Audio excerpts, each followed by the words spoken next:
Ajay Shetty. I'm Dr. Ajay Shetty, a consultant spine surgeon from Ganga Hospital, Coimbatore. And on behalf of the ASSI and the GAPIO leadership, I invite you all to the ongoing series of the GAPIO ASSI International Webinar Series. And currently this day's topic is on osteoporosis.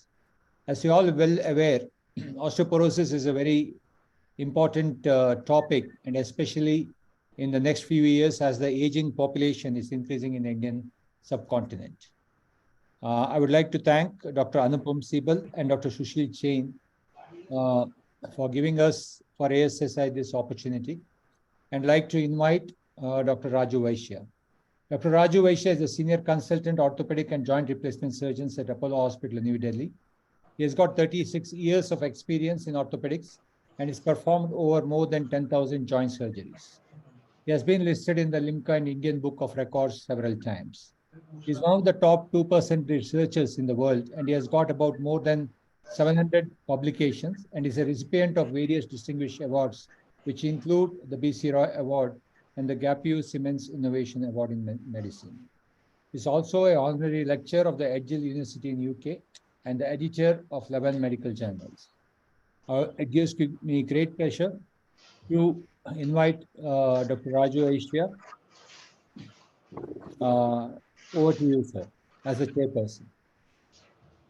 Thank you, Dr. Ajoy and Dr. Sushil Jain, Dr. Sibal, for giving me this opportunity to chair this important session on osteoporosis and spine.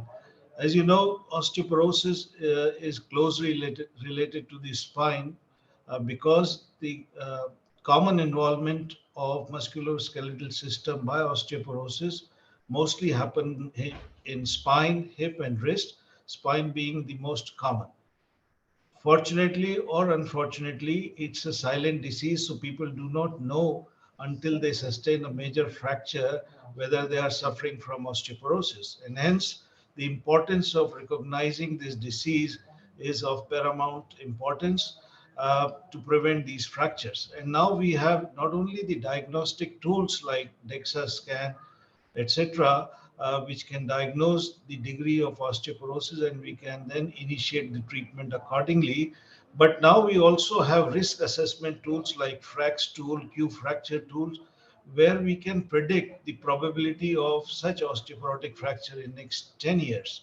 And I'm sure the two learned speakers today who are specialists in spine will throw light on this. I will ask all the audience to post their questions in the chat box, and we will answer these questions at the end of both the talks. The first speaker today in this webinar is Dr. Abhay Nene. Dr. Abhay is from Mumbai. He's a spine specialist with special interest in pediatric spine, deformities correction, spine tumors, tuberculosis, and of course, osteoporotic spine treatment. He has a dozen of 24 publications and chapters on tuberculosis of the spine in a book. He runs a training fellowship for young orthopedic surgeons who want to specialize in the spine, and he has been awarded as the Educator of the Year by AO Spine in 2018. And he is also a council member of the AO Spine. Apart from his clinical and academic activities, he has several extracurricular interests, like he's regular half marathon runner, cyclist, trekker, and I've just seen that he also plays instrument like guitar. So without wasting any more time, I would like to invite Dr. Abhay Nene to speak on osteoporosis and spine. Thank you so much, sir. And it's indeed an honor to be a part of this very, very elite forum. I've been reading about the activities of GAPIO for, some time now. And it, clearly seems like this is the place to be. So osteoporosis has been a scourge of many a spine surgeon and many a spine patients. And this first slide, which is designed to actually attract eyeballs, is indicative of how our patients have gone down before the time we knew how to actually treat osteoporosis, or even what it was for that matter. And then for those who think that osteoporosis is a white man's disease, open your eyes to the statistics. There are about 50 million people living in India with osteoporosis, and that's sometimes bigger than population of some of the countries in the world. And, the prevalence, though we don't have, as most diseases, we don't have, the real statistics in India. The numbers anywhere between 25 to 62% of prevalence data of osteoporosis in India. What's more, that once you're above 50, I am above 50, every second person will have osteoporosis of some or the other nature. So that makes it a 1 in 2 occurrence of some form of osteoporosis, osteopenia, and all of us who are probably attending this webinar. And then, of course, by the age of 50 years, the remaining lifetime fracture risk is 1 in 2 for women and 1 in 5 for men. That's startling, which means every second woman is going to suffer some kind of an osteoporotic fracture. And if you see that graph on the right, it shows that, the Asian lions or the Asian worms are doing pretty badly with respect to the world. And though, US seems to be topping the charts, it's mainly because they have their numbers in place and we don't.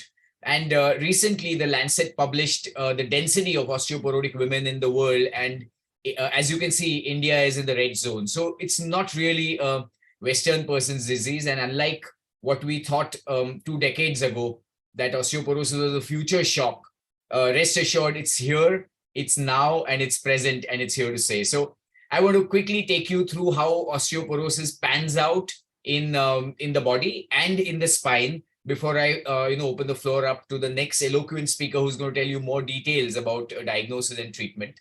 So some facts: osteoporosis is not calcium deficiency. This may sound silly, but every other patient comes to the OPD and says, I'm taking calcium, don't worry, I don't have osteoporosis. But remember that calcium is just one of the raw materials that goes into the factory of bone production, and osteoporosis shuts the factory down. So no matter how much calcium you take, you're not going to survive the onslaught of osteoporosis. And there's a deep meaning of bone mineral versus bone mass. So just to remind you, the structure of a bone is like that of an interior of a building. It's got columns that go vertically and it's got beams. And these are built over the time of development between the age of 1 and 25 while we grow. And these get mineralized by minerals, including calcium, and that makes a rock solid hard bone. And that's what we talk about when we say bone density. Now, osteomalacia, which is calcium/vitamin D deficiency seen in younger adults, is actually a loss in or a change in quantity of bone, which means that the scaffolds are in place, but the minerals are missing. So a young girl with a vitamin D deficiency will do well by taking calcium and vitamin D because her columns or the scaffolds are still in place and she goes back there. But when you talk about osteoporosis, it's actually the loss of the bone scaffolding or the loss of bone quality.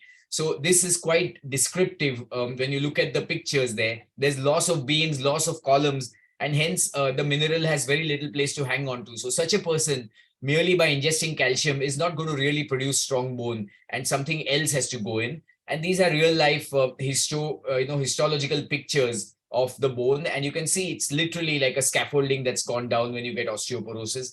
And that is the truth behind osteoporosis. The second fact is that you cannot have osteoporosis of the spine or osteoporosis of the wrist. So a lot of people read up the DEXA scans and they say, yeah, my wrist has osteoporosis. But that's not true.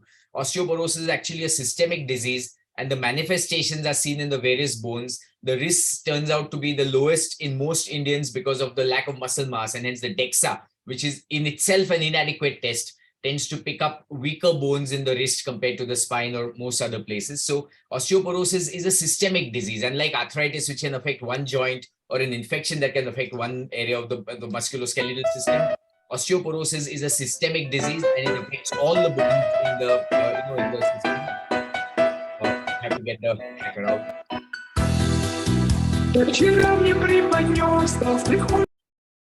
Thank you. What about treatment of osteoporosis? So it is loud and clear that there is no treatment for osteoporosis, and you can only merely prevent osteoporosis and maybe slow down the onslaught of the progression of osteoporosis. And hence, the bottom line is that early diagnosis is the most important step in the treatment of osteoporosis. And finally, the fourth fact, which we often tend to miss, is that bone and muscle go hand in hand. So when we talk of loss of bone density, we are also talking of a concomitant collateral loss of muscle density, which can hit you really hard. And this is called sarcopenia, which is not a measurable, denominator.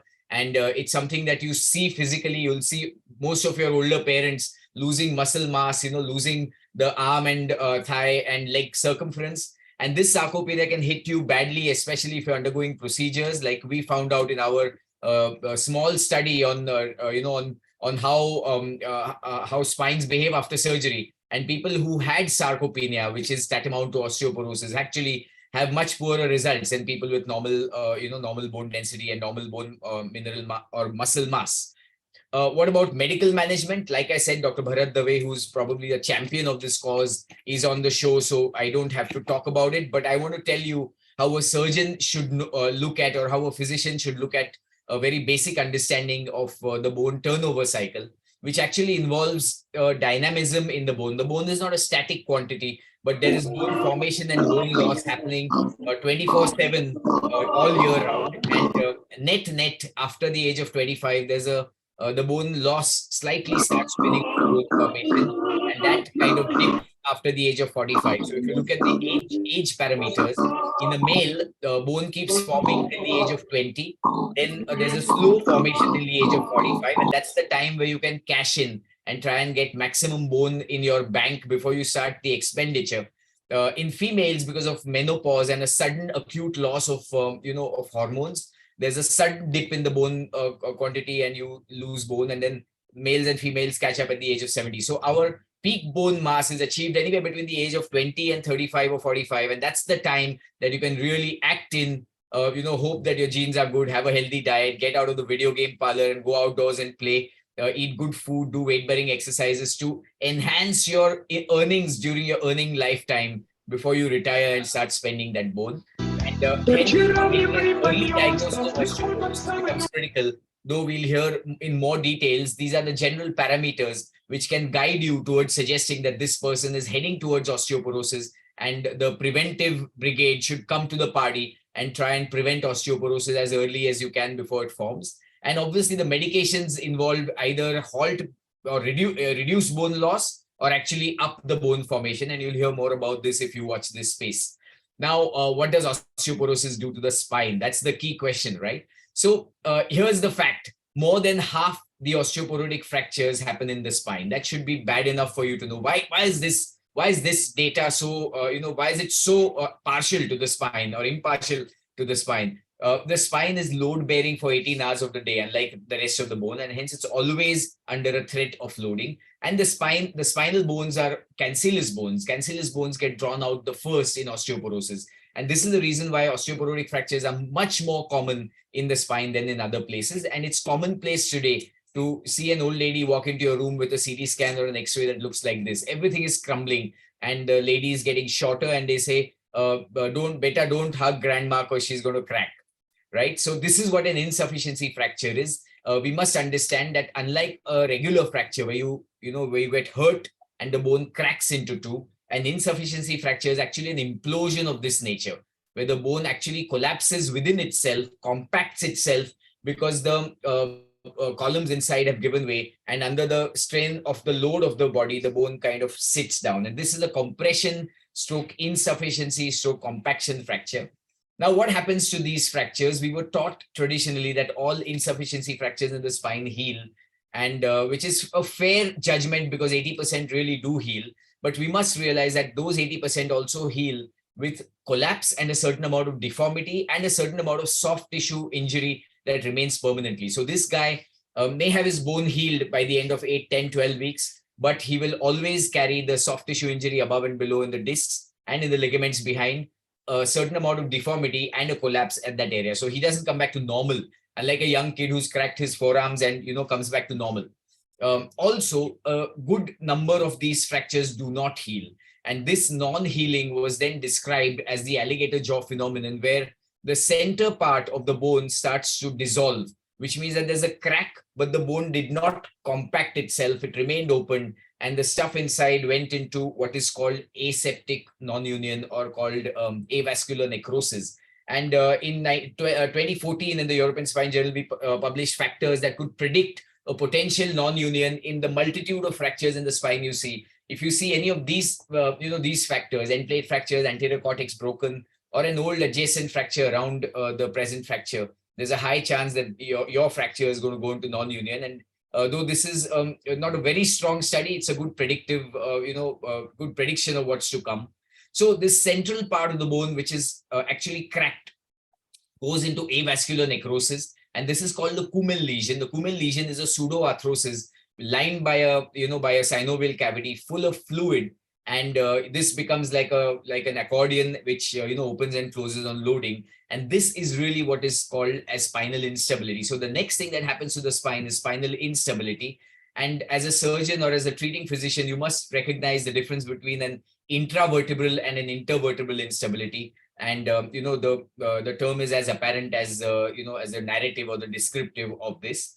So people who present to you purely with a non-union or an instability, they present to you with this kind of a situation where their x-rays look completely different when they're standing versus when they're supine. So the watchword here is that any old adult who comes with a trivial trauma and back pain, and you see him struggling to get in and out of bed, that's called transitional pain, which is a pain that happens in a sharp shooting way in the lumbar region when the person is trying to get out of bed or get into bed, get out of a chair, get into a chair. That pain is the pain of clinical instability, which will be missed on an LS spine X-ray. He walks into the clinic with lumbar pain or paraspinal lumbar pain, and you do an LS spine X-ray and discharge him. But actually, if you do a sitting and lying down TL spine X-ray, thoracolumbar spine X-ray, you'll find that the fracture is actually there in the thoracolumbar junction, which was entirely missed, and it is really out there when the person sits down. So supine standing film is what will differentiate a patient from a normal adult. Then certain fractures which collapse actually spread out and they present with neurology. So that's the other thing that can happen in the spine. And this neurology can be a very, very damning condition because it's an octogenarian who's, at the edge of morbidity, and he suddenly presents with neurology. So it's a no escape situation where there's cord compression. And often this neurology is dynamic, which means that on sitting the legs or on standing the legs give way, but on lying down your examination is normal. And you got to be aware of this. And again, in 2012, in the European Spine Journal, we gave an algorithm of how you can be least invasive with the least collateral damage, do unconventional operations in osteoporotic spines with neurology to try and bail out from a situation and give a quick, easy, short and sweet result to this elderly man.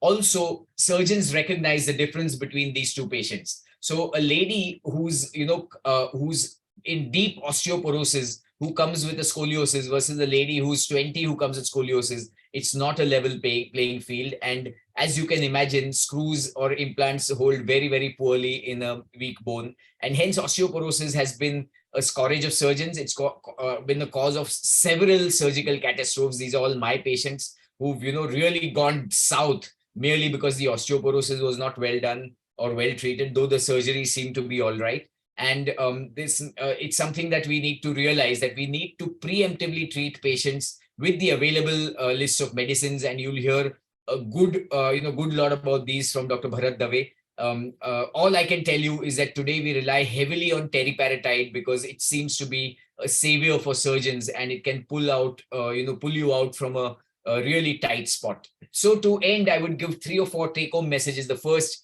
is that when a person presents to you with a fracture and osteoporosis, remember he has 2 pathologies. Don't get lost treating the hip or the wrist or the spine fracture. Remember that you need to treat the osteoporosis. You can't treat a tuberculous spine by good surgery but no AKT. Just like that, you need to preemptively treat osteoporosis medically while you're fixing the fracture one way or the other.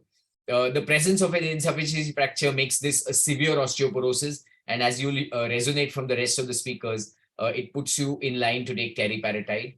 The optimum medical treatment has to be started before problems happen, because like Dr. Vaishya said, this is a silent disease. And by the time it presents with a fracture, it's just too late. Do not overlook sarcopenia, and do advise all postmenopausal or adults to do loading exercises for the upper torso and look after nutrition, specifically proteins in vegetarians. So make the most of your growing years to prevent osteoporosis. Recognize osteoporosis early in the likely individuals and institute treatment before the problem starts so you can age gracefully. Thank you so much. And I'm open to questions at the end of this session. Thank you.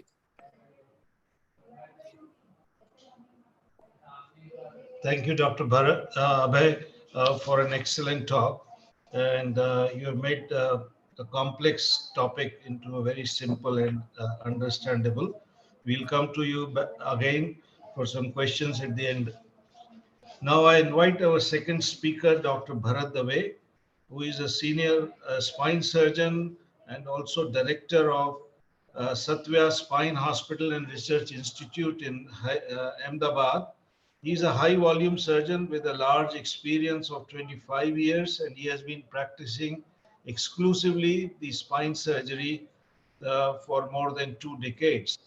Uh, he has a vast experience, as I said, and he sees almost 1,500 new cases per month and does 150 surgery approximately every month.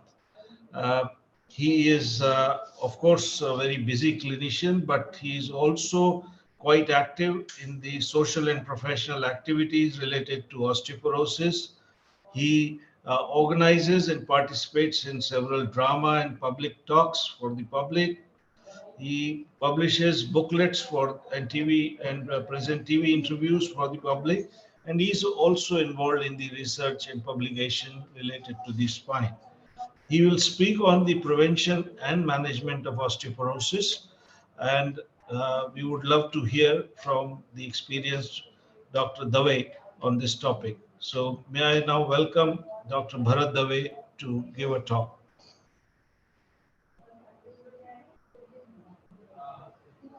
Dr. Dave, please.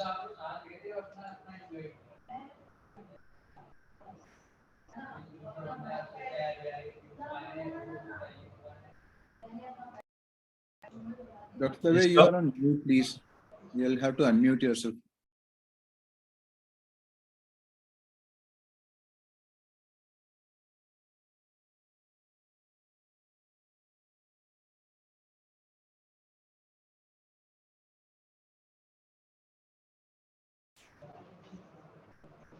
Dr. Dave, you are still on mute. Sure. Yeah, it's okay now. Okay. You have to share. Yeah.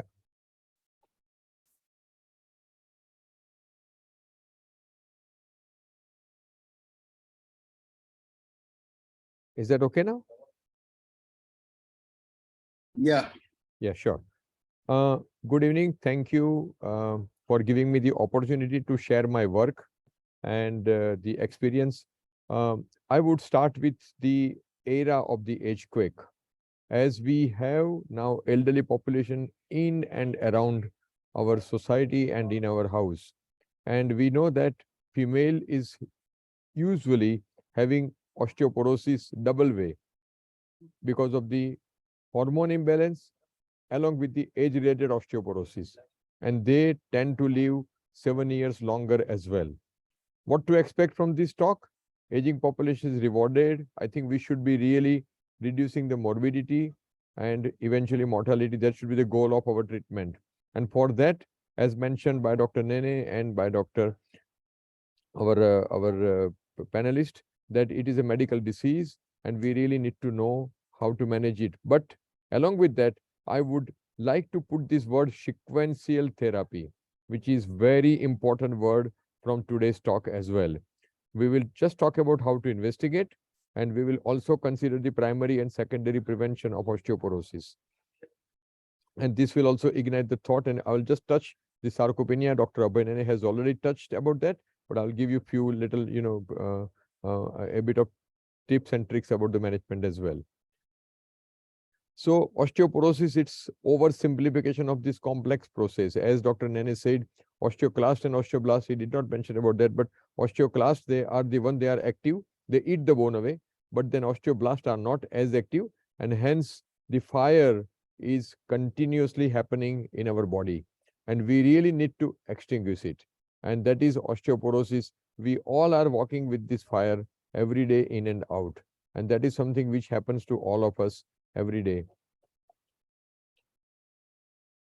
Look at this lady. She presented with her so much so loss of the body. Now, these two previous pictures which are seen on the left side of the screen, they are the photos which were taken earlier, and we managed to get her photos. So the height loss is something that should be considered as the first sign of osteoporosis. And nowadays, what I tell to my patients, you start marking your height as we do for the younger, our young generation in the house, how much height has increased in 1 year or 1 month or 6 months. That's what we keep on measuring. That is what now should be the scenario for elderly too. And the minute you start losing the height, that should ignite the thought of osteoporosis. So now 2007, that was her X-ray. 2010, she had collapse of the vertebra, as you can see here very well. As you can see here very well. Then if you look at the 2012, it has collapsed further. And that is what has given her the deformed spine and loss of the height in 2019. That was extreme. So that is something which was preventable. Well, to some extent, yes, because osteoporosis, sarcopenia, all these diseases, they are age-related diseases. So one can reduce the mortality, morbidity, but one cannot completely halt the progression. So we should be considering the primary management as well. What is required is awareness, awareness, and awareness. And that's why we are all here in this webinar to increase the awareness on osteoporosis. There are few studies which I have included in this talk as well related to the medical management. So clinical practice scenario, as mentioned by Dr. Vaishya, there are no symptoms of osteoporosis. We call this as a silent disease, silent tip. And when we have the fracture, at that time, usually the moderate to severe osteoporosis has already taken place. And the risk factor, as we know, menopausal women, as I mentioned earlier, they are hit twice by the menopause, by the hormone withdrawal, and again by the age. And we should really know the limitations of ours. Now, when to suspect the osteoporosis? I think postmenopausal or early menopause, somebody who has the early menopause. For the male age more than 70, we should get the DEXA done regularly. Certain medications, the patient is on steroid, like the blood thinner, like the warfarin, or even anti-epileptic like phenytoin. So these are the drugs. They causes osteoporosis as well. So that is secondary osteoporosis that can cause as well. There are certain medical comorbidities, and particularly patients who are not able to walk, like the polio, they usually end up with osteoporosis, because what is most important for osteoporosis not to have is the weight-bearing activity. And people who cannot do that weight-bearing activity, they end up with osteoporosis as well. This is the instrument. This is the DEXA scan, which is something that gives you the osteoporosis. This is basically important to diagnose, and basically we should be showing the report to the patient and say that, oh, look, this is the hip and spine. These are the two things which we should be considering. The wrist DEXA is not important at all, because the wrist is not a weight-bearing bone. So the lower radius is usually osteoporosis. We should be considering hip and spine. And even in the hip and spine, if the spine is arthritic, then we should be considering the Wart's triangle, that is center of the hip joint, as a marker for osteoporosis. Sometimes when we read the DEXA scan, we read each individual vertebra as well. And if it is below -2.5, we consider that patient has got osteoporosis. So coming to conclusion, that we should be looking at the DEXA, individual vertebra, and hip as well, considering to the osteoarthritis. So once we have diagnosed that this is osteoporosis, patient may have rib pain, patient may have shin pain, patient may have fatigue, but all these are subjective symptoms, may not prove that patient has diagnosis. At the moment, we have this only tool which is available. Like Dr. Vaishya said about the FRAC score and other scores which are available online as well, they can help you to identify the fracture risk. So what are the medications? Well, vitamin D and calcium, they are the main part of the medication. Without that, the mineral are not going to be deposited, as beautifully mentioned by Dr. Abhay Nene. Other drugs are bisphosphonates. They are the one which one can give oral or IV. Calcitonin, usually it is used to control the pain in the first few weeks of the pain. Some people say that it causes, the cancer, but that is something, if you give it for a short time, then the risk is really low. Another molecule which we call this as a teriparatide, as Dr. Nene mentioned, I call this as a miracle molecule. And I tell you, previously we used to cement vertebra for osteoporosis about 5 to 10 in a month. And that has gone down in last 10 years, 1 in 6 months. So that much difference this miracle molecule has made in controlling the collapse of osteoporotic vertebra. And we call this as a time bomb theory. If you do not act on time, if you have not diagnosed the osteoporotic fracture on time, then it is likely to collapse, not treated well, not made patient understand do's and don'ts, then it will collapse well, and then it can lead to neurological deficit as well, as Dr. Abhinay has mentioned too. Neurodeficit, infection, immunity, all these things, they will walk with the elderly patient too. So coming to the clinical risk factor, management of osteoporotic vertebral fracture. So what we should be looking at is postmenopausal, and we should be also looking at the man more than 50 years of the age. So what are the clinical risk factors? Well, BMI less than 19, previous fracture of the hip and history of the fracture in the parent, current smoking theory, glucocorticoids, steroids, rheumatoid arthritis disease like immunosuppressive disease like immunocompromised patients. Secondary osteoporosis, diabetes is one of the cause now. They go hand to hand as well. So that is very important. Thyroid, hyper and hypo, both can give rise to osteoporosis. Hypogonadism, that can also give rise to osteoporosis as well. Now we should be also considering andropause. After the 80 years of the male, we call these as a andropause. Like the menopause, it's the same word which we use as a andropause. And patients who are taking chronic alcohol, they also are likely to have the clinical risk factor of the osteoporosis. Investigations wise, DEXA I mentioned earlier. Normally we use the the CBC complete blood count, serum calcium level, serum phosphate level, alkaline phosphatase, vitamin D, parathyroid hormone, protein, thyroid, TSH, creating clearance. All these things, they help us to identify, to rule out the secondary causes of osteoporosis. So this is very important. We should do this as a routine, and this helps us in monitoring the patient treatment response as well, particularly bone turn markers. They help us. DEXA scan should not be repeated more than, it should be repeated 1 year or 2 years. Basically, DEXA scan helps us in the first sitting and maybe after 1 or 2 years. 6-month DEXA scan has no value. Now coming to teriparatide, this is the anabolic drug. It stimulates the osteoblast and it forms the bone. And that is very important. It is the only available molecule, reliable, currently in the market that helps us to induce the bone, induction of the bone and stimulate the osteoporosis. It helps us in stimulation. It is a trabecular and cortical, both the bone, they are formed very well. We call it as a miracle molecule. What are the negative things? Well, it's a parenteral molecule. It has to be subcutaneously given.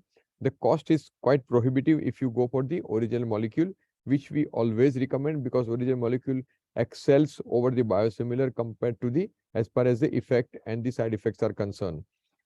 The limited duration is usually 18 to 24 months. What is recommended now is 36 months as well. That is an extended use as well. Most of the time, usually it is once in lifetime drug. So you cannot keep on giving osteoporosis every 6 months, teriparatide every 6 months or every 1 year. So you have to stop after 1 year, and that is where the sequential therapy will come. I'll come to that in a minute. Sometimes the compliance has been a major problem because of the cost and subcutaneous injection as well. The most important is the storage, cold chain storage. That is very important. If it is not properly stored, then the effect and the efficacy will become zero. So very important that cold chain has to be maintained. And as I mentioned earlier, biosimilars, apple and orange, they are not same. We cannot give in malignant patients, those who have malignancy, and calcium level and PTH level has to be normal. There should not be secondary hyperparathyroidism or primary hyperparathyroidism. The PTH level, calcium level has to be checked.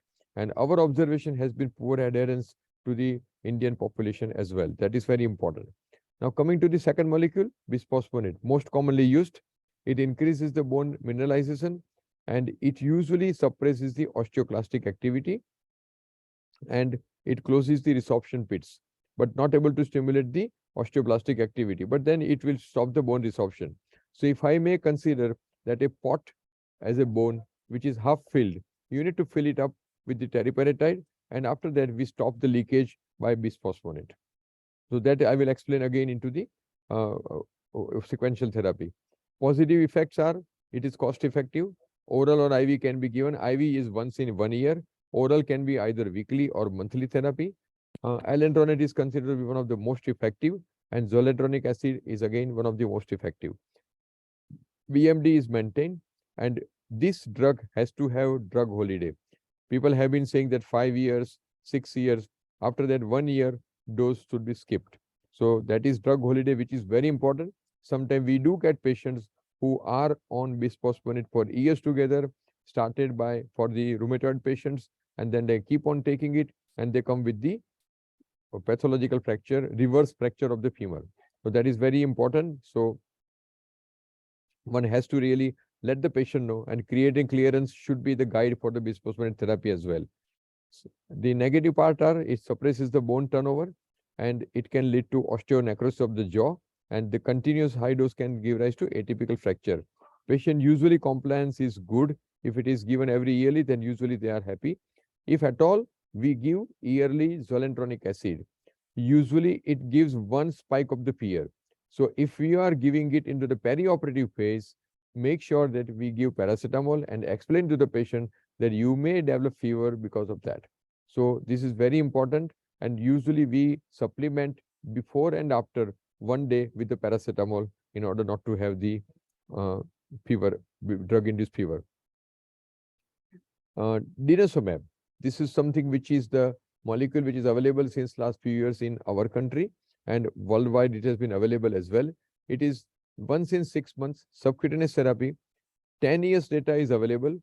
The recent webinar, recent the communication, the meeting, they say that we should change over from denosumab after 3 years to zoledronic acid. That will also help in maintaining the trabecular pattern and patient compliance, as well as the refracture that occurs after stopping the denosumab won't occur. And that is where the caveat is: do not stop injection with denosumab suddenly. If you do not follow up after 6 months the second dose, on the 7th or 8th or 9th month, osteoclastic activity will have boom, and it will lead to the fracture. So please make sure that the alarm is put every 6 months. Denosumab has to be taken. If not, start bisphosphonate therapy. That is very important. What are the negative effects? Every 6 months has to be repeated, has to be given regularly, and it increases the risk if it is not given and if it is not injected on time. Patient compliance and adherence, what we have found is good in this denosumab. So after stopping denosumab, either we start bisphosphonate or the bone loss will occur. So coming to the conclusive slide about the medication, teriparatide 18 to 24 months, cost and cold chain has to be maintained. Bisphosphonate 5 years or 6 years, then drug holiday. Jaw necrosis and atypical fracture can occur. Denosumab 10 years data at the moment is available. Subcutaneous, it is safe in pregnancy. That is very important for denosumab. So remember that if there is denosumab, it can be given in malignancy as well. And combined therapy, does it give additive effect? No. 1 plus 1 is not equal to 2. So do not start both the drugs together. I repeat, the pot, like the bone, is half empty because of the osteoporosis. We fill it up with teriparatide and then stop the leakage by suppressing osteoclastic activity either by bisphosphonate or denosumab. Very important to understand this logic and this sequence. So that is where the sequential therapy will come. Another drug which often we give, and recently we have published an article related to decadurabolin. When the decadurabolin is added with alendronate, it has got additive effect in both sarcopenia and osteoporosis. So we have found 1.25 to 1.5 times more effect that we get with the alendronate when it is added with the decadurabolin for 2-year study which we have. Do we stop this medication? Perhaps we should never stop this medication. We should continue for lifetime. Obviously, vitamin D, calcium has to be given even if you have the drug holiday. Keep monitoring, and sequential therapy is something which we should be giving regularly. And this is how we should be giving sequential therapy. So 18 to 24 months is a teriparatide. In the osteoporotic patient, either we give bisphosphonate or denosumab. Oral calcium and vitamin D has to be continued. This is normally which we follow at Stavia Spine Hospital, the treatment plan, and this is what we call it as sequential therapy. And that is where I use the word regular follow-up, regular treatment, regular lifetime management for this medical condition monster, which is already in all of us. Issues unresolved. Patient education awareness still, adherence and compliance has been an issue. It is worldwide. We have been reading the literature. Even 41% population do not adhere to the medication. Resistant osteoporosis, we have seen couple of patients in my lifetime where nothing works for them, and no other medical condition were identified as well. Atypical uh, fracture and jaw necrosis, limitations are there as well, and studies have its own limitation as well, because many a times they are the sponsored studies. But prevention, can you prevent osteoporosis? Practically yes and no. Let's come to few conclusive slides. It is underdiagnosed, undertreated, it is a medical disease. One fragility fracture, second is on its way. So please teach patient, tell patient, inform patient that one fracture has occurred, second is going to occur if you do not continue adhere to the medication, and that is where I would use the one time bomb theory. Pharmacotherapy is the mainstay. If there is neurological deficit, then only you go for the surgical intervention. If there is non-union, then we can inject the bone cement as well. Available drug has targeted metabolism and need to be discussed, but each drug has its own time duration. So make sure that we advise the patient accordingly. Lack of awareness for the healthcare provider and patient, poor adherence therapy. These are all the routine problems that we face every now and again. These are the secondary prevention care. What is the primary prevention? This. It is a disease of childhood. Let us consider, as Dr. Nanes said, first few slides. In Asians, we are born with low bone mineral density. Genetically, we are middle frame people and we have less mineral density. So we already start with that. So, and currently, most of us, we are sitting in the front of the TV, indoor games, outdoor game has practically gone. So it is a disease of childhood. Consider that. And by the age 35, try to increase the BMD by this bone bank concept. So weight bearing exercise, high impact exercise, graded resistance training exercise, outdoor sport, balanced diet, no junk food or healthy food, and something which is each and every family childhood has to be taught. And by age 35, increase the BMD to such a level, so when it starts dropping, it does not drop so fast, or if drops, then at least fracture does not occur or occurs quite late. So it's a bone bank. One has to really pour that word into the individual and into the each family where the kids are there. It's a childhood disease as well. So let's consider this as a credit card, not the debit card. Sorry, debit card, not the credit card. Dietary calcium can be taken from many resources, but I would like to use this word papad pickle syndrome. This is very important to understand. Papad and pickle, they both have high sodium content. And when there is high sodium content, it gets excreted to the kidney. And calcium and sodium resorption channel is the same. So calcium also gets washed out. So do not have everyday papad and pickle in the food. If you do, you are likely to lose your calcium from the food, from the kidney. Again, the junk food has to be taken care of. This is one of our ancestors. She is now 85 and she is still, active, and she's doing the garba. So this is something any female would like to have, enjoy the life. And how can we reward that?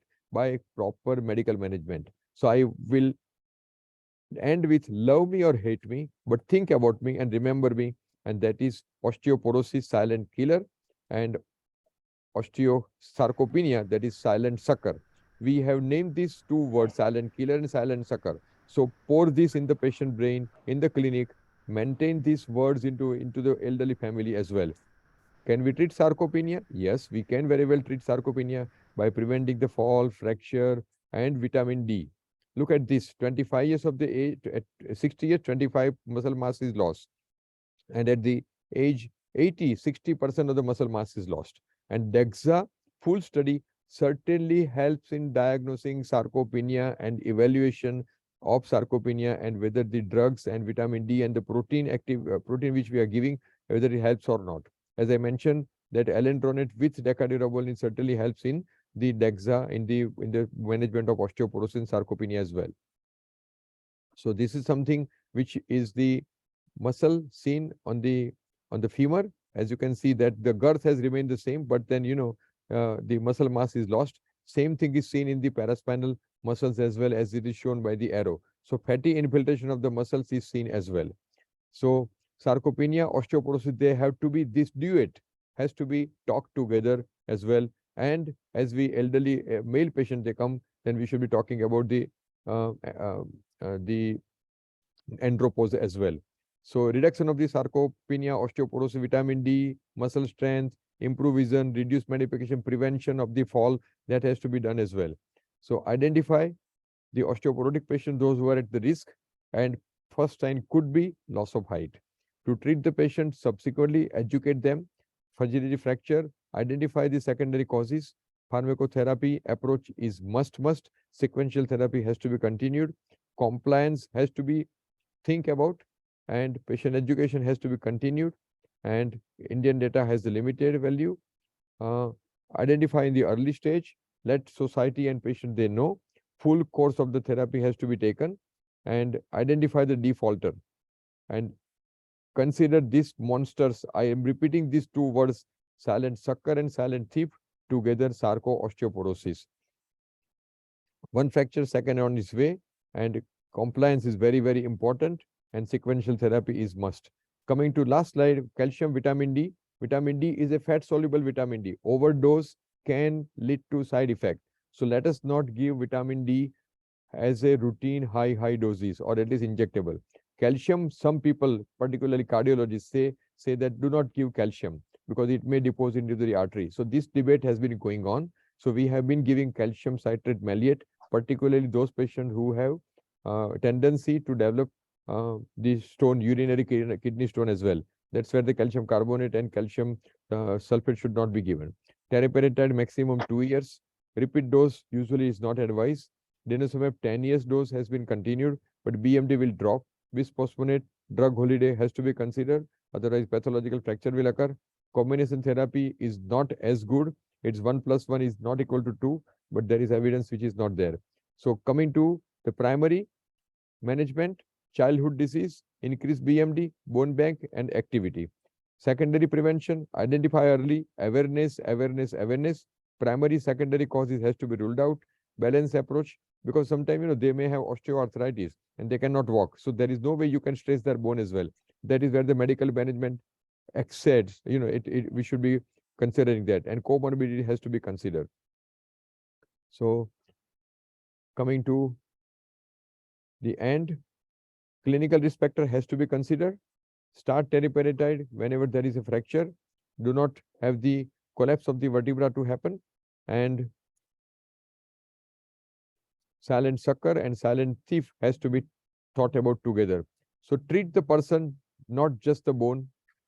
The great physician of those days said that the disease has to be considered. He was the most influential person. Just treat the patient, treat the person, not just the bone. Sir William Osler. Thank you.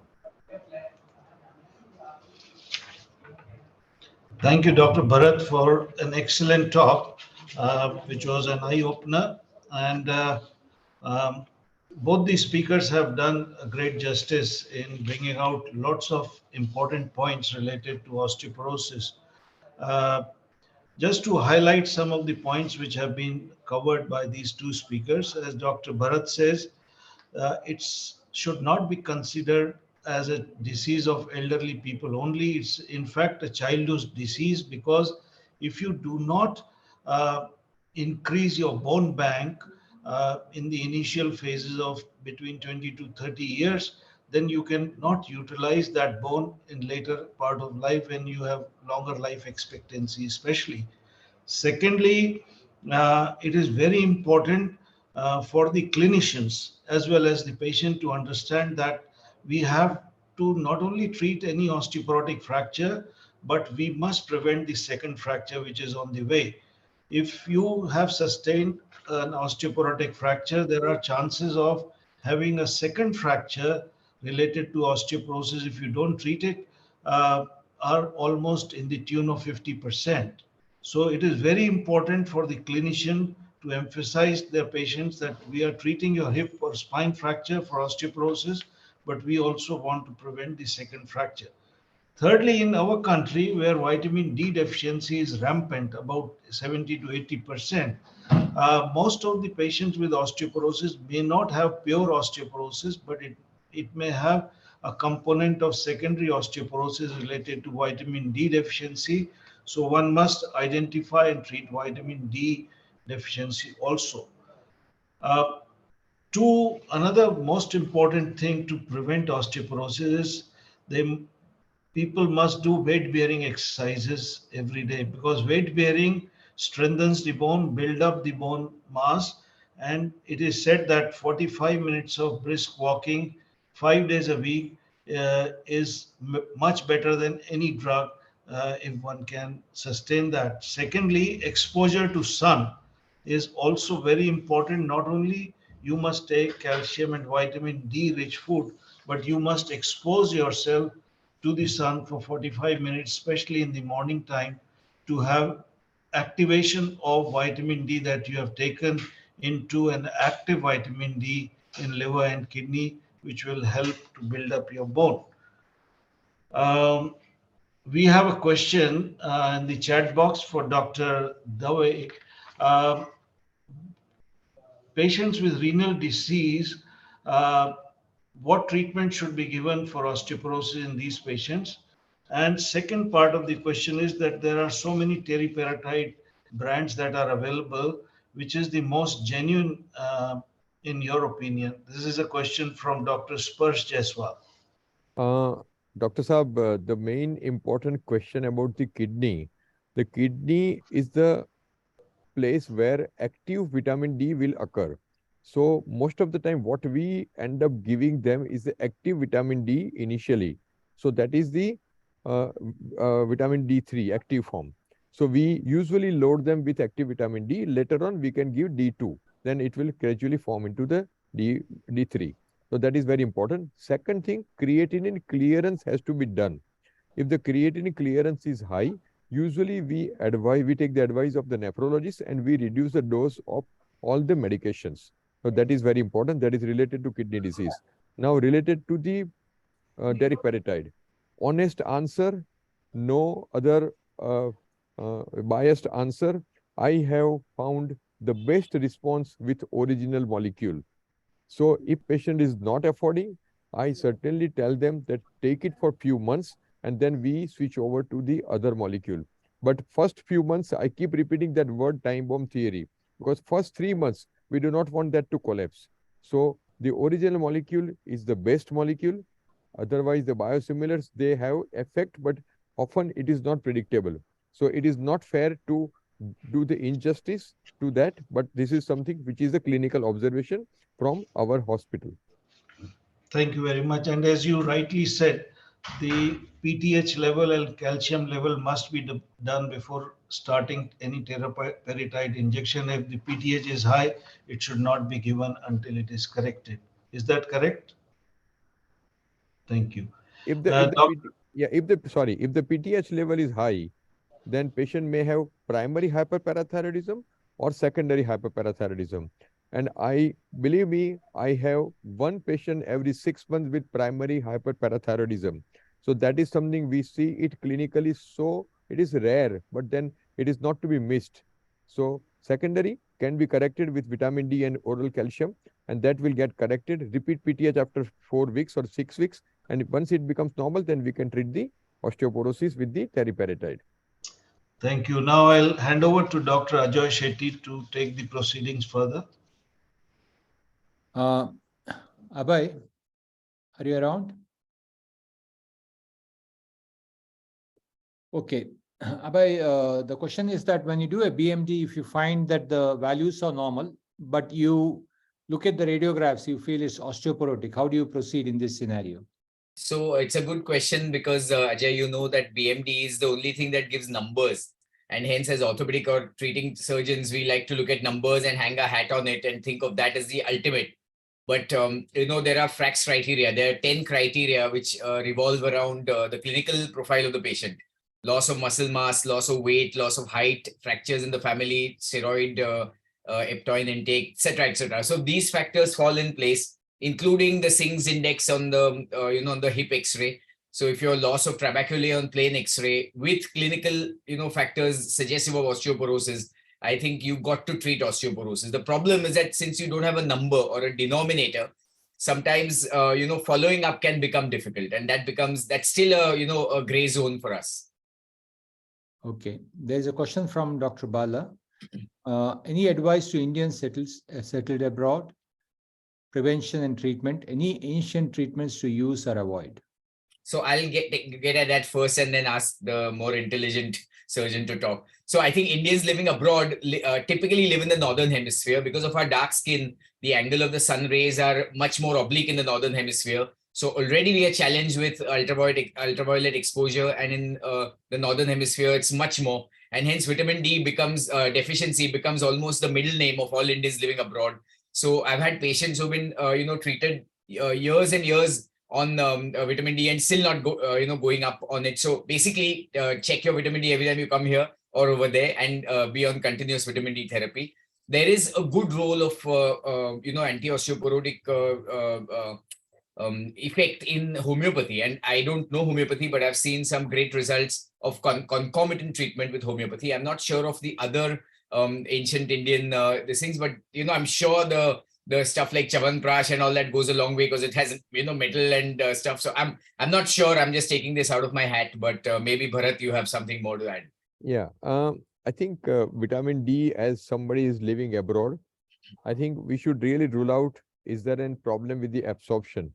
Because not always vitamin D deficiency is found, and the another is related to the sun exposure. That is always a big question as well, whether you can really, get into vitamin D synthesized as well. So I would say it is safe to take vitamin D, check the level, and again, checking the level laboratory wise, it also varies. Laboratory person has to check and have his parameters set every day. So not always, we do get often, we see that, every time vitamin D. So if you are concerned, take once a week and then make it to once a month every after 4 or 5 weeks. That is usually we advise instead of checking vitamin D. Injectable vitamin D, one shot can be taken, one shot can be given, but afterwards, if you give injectable vitamin D too frequently, as I repeat, fat soluble vitamin D gets stored into the body and it will not get excreted, and it has got its own side effect, hypervitaminosis D. So something just to be aware as well. Okay, thank you. Abhay, any like, for example, now a patient aged 55 years old, postmenopausal, what are the things that they should know about osteoporosis and how they proceed, when they should get the test done with regards to DEXA, what physical activity they should do, and what are the diet or any other thing? What would the advice you would give? So I've learned this from you, Ajay, that anyone who's postmenopausal, I'll get a DEXA test because I want a number on her face, and this goes above board. We'll also get their annual blood works on the calcium, vitamin D, etc. The generic advice for them is that if they don't fall in the osteoporosis category of the DEXA and on clinical findings, I would ask them to specifically add proteins in their diet, be watchful of calcium because their calcium requirement doubles after menopause. So they should at least take 1 tablet a day and vitamin D 1 a month, regardless of what their scores are. And add proteins in their diet because Indians are traditionally high on carbs, low on proteins, the Indian diet. I would then ask them to do a lower body and an upper body resistance exercise. Lower body is easy. You can go for a walk, but it's not a panacea. You got to do some upper body resistance, and Indians seem to be very, very, blocked to do upper body resistance. They think it's, doing weights, etc. So, rubber bands, wall push-ups. We actually made a PDF of very simple anti-osteoporotic exercises for Indian ladies, housewives, to be done at home. So we, give them it's basically about taking some time out of your busy surgical practice to enlighten, their inner brain, and then everyone wants to look after themselves, so they take care of themselves. Okay, thank you very much. Bharat, you would like to add anything? Most of has been said, but I think the only thing which is available is the DEXA, and do not repeat it every 6 months. Do not get driven by that. Patients sometimes they themselves do that. That is one. Second thing, DEXA has to be repeated to the same machine. So if you go to the other machine, then the DEXA scan may get changed as well. This is just a caveat to the DEXA scan.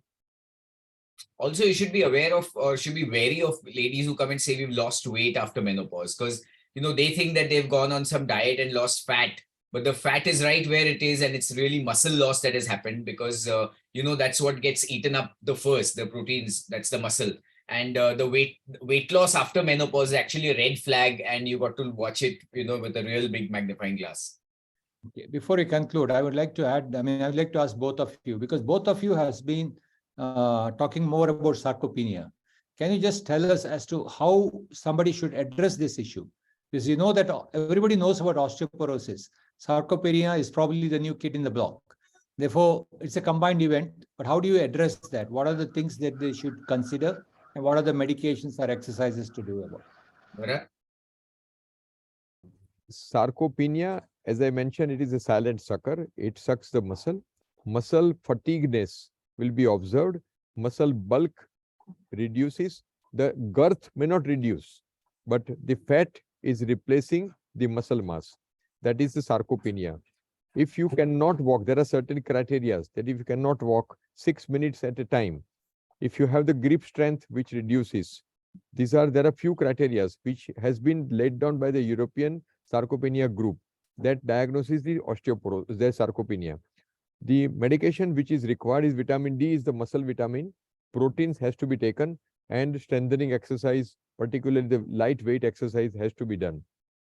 Over to you, Abhay. Yeah, for me, I ask them to monitor mid-arm and mid-thigh and mid-calf circumference. And they can simply do it by wearing the same clothes and knowing if they're going loose or actually doing a measurement. And like I said, I highlight the need to do upper body resistance workouts. Okay. Sorry, Ajay, I just wanted to add a little more on sarcopenia. It is not a new disease, but of course, its awareness has recently increased. We actually recently published an article on sarcopenia, studying top cited articles in last 30 years, and found that there was none from India out of those top cited few hundred articles, and mostly these were from Europe and America. So we must actually emphasize about this condition to the clinicians and to the patient, and it is now possible to diagnose it on MRI of the lower back and thigh to see the muscle mass, because ultimately this will cause pathological fractures, fall, and more osteoporosis. Full body DEXA will help. Full body DEXA. Usually DEXA has got two things, BMD, and you can have the lean muscle mass evaluated. That will take about 10 minute scan, but it will certainly help us in identifying according to the BMI. Okay. It gives, I will have the pleasure of thanking all of you. At the outset, I would like to thank the organizers, the GAPU and the ASSI, for organizing this event. Special thanks to Dr. Anupam Sibal and Sushil Jain and Dr. Chabra from the ASSI. I would like to also thank the chairperson, Dr. Raju Vaishya, and the two esteemed speakers, Dr. Abhay and Dr. Bharat, for an excellent talk and a good interactive sessions. My also special thanks to the IT team and the audience who have joined us and for the questions and interactions during this time. Thank you all, and hope to see you again in the near future. Have a good day and a good weekend. Bye. Thank you. Bye-bye. Thank you.